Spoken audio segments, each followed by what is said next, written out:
اور دنیا کے نایاب آبی ماحول دوست کی پہچان رکھنے والے سبز کچھووں کی معدوم ہوتی نسل کی حفاظت کا بیڑا اٹھا لیا گیا ہے۔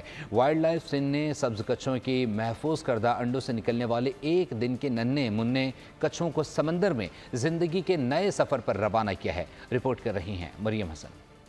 پاکستان میں پائے جانے والے سبز نایاب کچھووں کی بقا کے لیے wild life Sindh marine conservation unit کوشاں ننھے کچھووں کو زندگی کے سفر پر روانہ کر دیا گیا۔ Wild life Sindh marine turtle unit کے انچارج اشفاق میمن کہتے ہیں کہ دنیا میں نایاب ہوتے کچھووں کی پاکستانی ساحل پر آمد خوش بختی کی علامت ہے۔ یہ کچھوے آبی ماحول سمیت فوڈ چین کو برقرار رکھنے کا اہم ذریعہ ہے۔ ہم یہ مانتے ہیں کہ ہمارے ڈپارٹمنٹ کے لیے بھی یہ خوش قسمتی کا سمبل ہے۔ جس طریقے سے ہم انڈس ڈالفن کو سیو کر رہے ہیں، ریسکیو کر رہے ہیں، اسی طریقے سے ہم سی ٹرٹلز کو بھی ریسکیو کر رہے ہیں۔ رواں سال 450 ننھے کچھووں کو سمندر میں چھوڑا جا چکا ہے۔ یہ جو ایونٹ ہمارا اس کا مقصد یہ ہے کہ لوگوں میں اویئرنیس اس کو اجاگر کرنے کے لیے کہ تاکہ لوگوں میں یہ احساس پیدا ہو کہ کس قسم کا ہم نے یہاں پر ماحول بنا رکھا ہے، کس قسم کی آلودگی ہے۔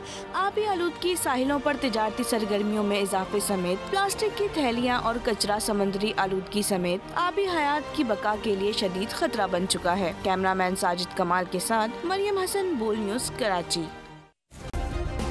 سبسکرائب کریں اور بیل دبائیں تاکہ کوئی خبر رہ نہ جائے۔